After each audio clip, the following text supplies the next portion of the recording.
Live from our 7 Tasmania studios, your nightly news with Louise Huber begins now.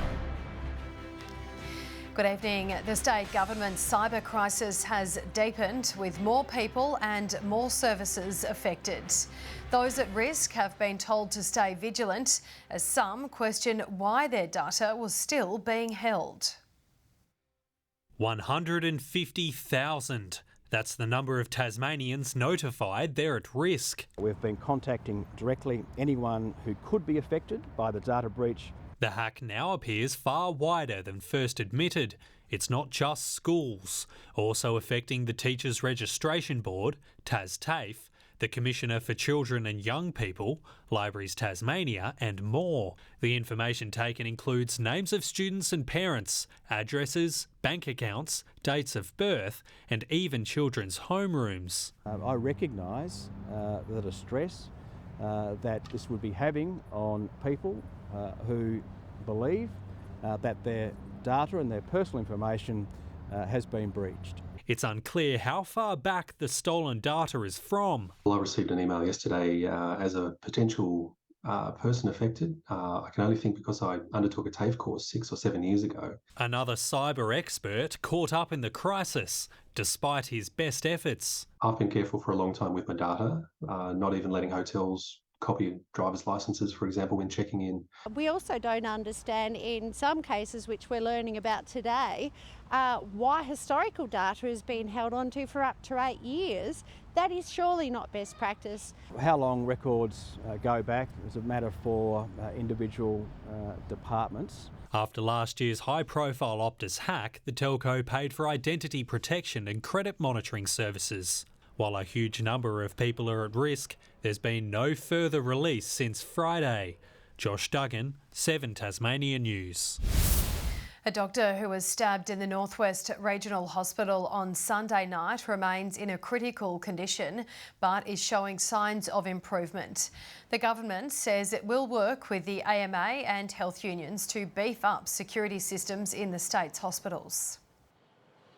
What is important is that we take learnings from this critical incident to get an understanding of where we can further improve security arrangements.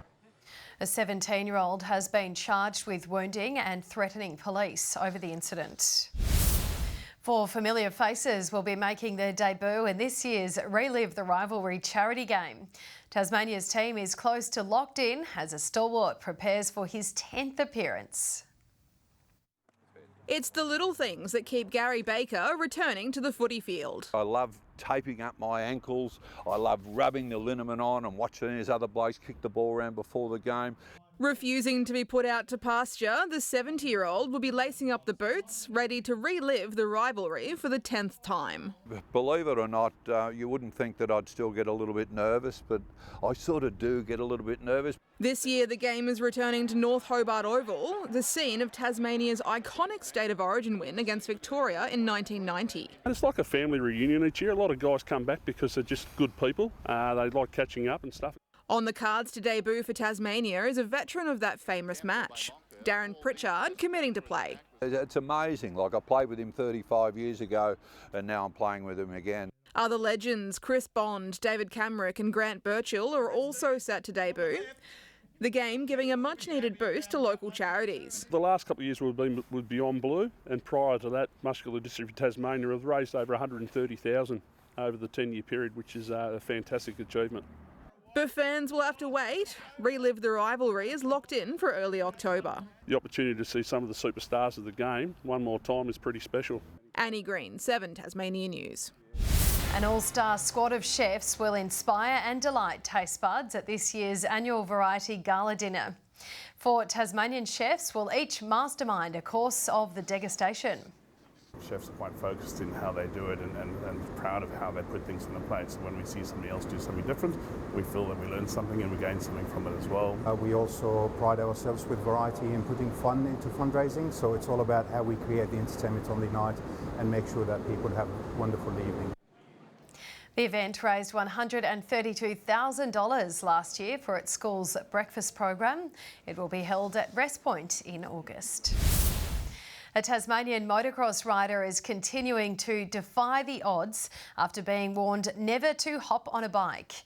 Corey Broomhall has gone from being unable to speak to developing the confidence to ride competitively after years of work with an autism therapist. When Corey Broomhall hops on his red-hot green machine, he enters his own universe. One where the body has to keep up with a fast-track mind. I feel like I can get confidence when I'm riding, and I just feel like I just progress more and learn more. Corey's on the spectrum, but despite being non-verbal at 5 years of age, he's developed into a capable and competitive rider thanks to the world of wheels and dirt. Keep riding and never stop. Putting him on the bike was something we were advised against when he was younger. However, it's just moved him forward. Corey has jumped some of autism's hurdles thanks to the help of a local therapist who specialises in the link between the condition and adrenaline sports. Their brains are working so fast that when their body can physically keep up with them, that is what draws them to that motorsport scenario. And with Autism Awareness Month underway, she's urging others to find their own driving force. Corey lives and breathes motocross. I will always support people on the spectrum to find what it is that they love so that they can have that in life as well. Riding is now such a big part of Corey's routine, you'll find him tearing up this meander paddock just about every day. And there's only one thing that'll stop him. Why have we stopped? Ran out of fuel. He'll be back racing in the local motocross series in Bridport next fortnight, fine-tuning those skills he's worked on all his life. Tom Johnson, 7 Tasmania News. It's been a while since Launceston's been seriously challenged, but Bailey Gillow relished the tough encounter with North Launceston on Friday night. The 20-year-old had a firecracker final quarter, helping the Blues bust the game open in a best-on-ground performance. A lot different from last year's games and stuff like that, but it was a good challenge. The boys held really good composure, even all our 8 young debutants, they did really well as well. Bailey got to share the success with his brother Josh, who was on debut. And that brings us to the return of the Cripps TSL Player of the Year for 2023. Gillow, of course, taking the 3 from Alex Lee and 5-goal star Dylan Riley. Kieran Lovell was best of field for Kingborough, followed by Jack Tompkinson and Elijah Reardon in the game against the D's. And all Clarence in the battle against Lauderdale, Baxter Norton, Noah Holmes and Jack Preshaw, the top 3. 2 teams in the Women's Southern Football League's top division have dropped out of this year's competition, kicking off this weekend. Administrators say Tasmania's current structure of women's football isn't ideal, but they're confident other teams will move up into Division 1 next year. Mingling with their rivals before the whistle officially blows. 18 teams across 3 leagues locked and loaded for this year's SFLW. Clubs can choose where they go depending on where their list is at and where their club is at, from the elite level for Div 1 and those wanting it basically play a game of footy with their friends, and also the community league. Dodgers Ferry is fielding its own team for the first time after spending last season joined to Glenorchy. It was a good year. We got lots of experience up there, but then in the background we were always building on the foundations to hopefully get a team across the line this year. Meanwhile, North Hobart is back in the top league with hopes to defend its premiership title. Pre-season was a very long one this year, so I think we're all ready and set and determined to start. The players disheartened by the lack of competition, with only 4 Division 1 teams on the roster compared to 6 last season. It's disappointing just for women's football in general. We'll be playing pretty much back-to-back. Seeing the teams a lot this year. The women's game is in development. We think this is yet another important step to ensure that we can build the women's game sustainably, so the clubs can hold their lists together, can invest in skills and development pathways. LJ Hooker is helping to boost the league into the future, signing on as sponsor for another 2 years. Round 1 in Division 2 will kick off this weekend, with Divisions 1 and 3 following shortly after. Brianna Boylan, 7 Tasmania News. University players are holding their heads high despite yesterday's first-round loss in the Women's Statewide Cup. Players gave it their all against the Kingborough Lions, levelling the scoreboard towards the game's end, but it wasn't enough to beat their Division 1 opponent. We knew we had it. Not to sound cocky, but I think we're all confident that we trusted ourselves to get the win. It's obviously different playing against a team that we don't play against very often, but being a championship side, there was absolutely no pressure on us. And I think that made us play as a team some of the best football that we've played. Round 2's fixtures will be announced tomorrow. And in hockey, fresh off a victory over Canterbury, University's men's coach says a tactical shift was the difference. The students prevailed 1-0 on Wednesday, bouncing back from a tough loss a week earlier. Yeah, we tightened up a little bit at the back and just tried to be a little bit more aggressive with our strikers, with our pressing, so that led to getting a couple more opportunities.